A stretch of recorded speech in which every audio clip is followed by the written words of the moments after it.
The year was 1970, and America was in the midst of a crucial turning point. The country was in the middle of the Vietnam War, which escalated as President Richard Nixon ordered an invasion of Cambodia. There were protests across the country, and racial unrest was skyrocketing as African Americans became frustrated with economic conditions that did not improve, despite advancements in civil rights. And to make matters worse, the Beatles unceremoniously broke up in April of that year. It's no wonder then why Simon and Garfunkel's Bridge Over Troubled Water was a smash hit that year. The housing situation in California was worsening as well.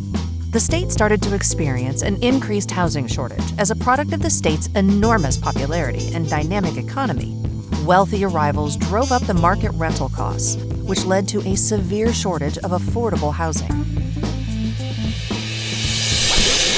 It was during this time that a small group of successful Silicon Valley businessmen and women made a choice to use their resources to make a difference in their communities. These visionaries, who were changing the world through education and technology, formed a coalition to change the world of affordable housing. And on November 20th, 1970, the Mid-Peninsula Coalition Housing Fund was launched. In later years, it would be renamed MidPen Housing, and it would revolutionize the affordable housing market in the San Francisco Bay Area and beyond. People weren't buying big buildings for low-income people much. So we just really had felt that it was time to try and provide housing for people and help them get jobs and help them grow in the community. There's been racism at every turn. A lot of the people were silently hostile to the idea of integration.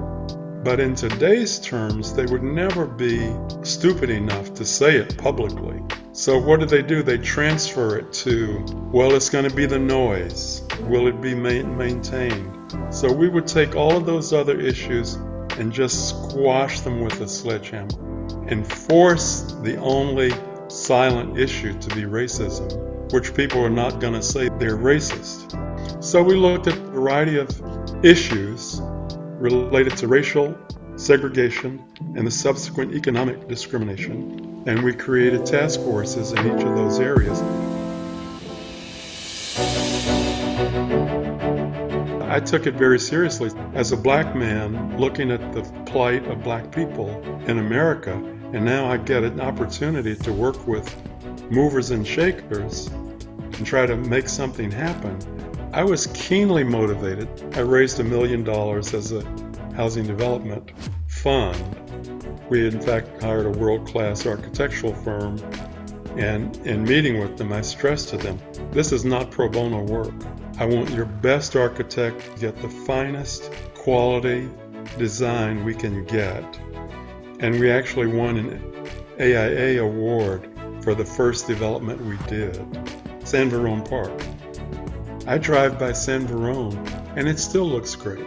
Good housing for low-income people. The most rewarding part was really it allowed these lower-income people to move their income up, build the community, and to improve their lives and improve all of the rest of us as well. Given our humble beginnings back in 1970, our wildest dream was to get something done then and do it in a way that it was sustainable and had the budget to last ad infinitum. I am thrilled, just beyond belief, that MidPen has been so successful. You make my day every day knowing you do what you do, and I can't wait to physically get out there and see some of it.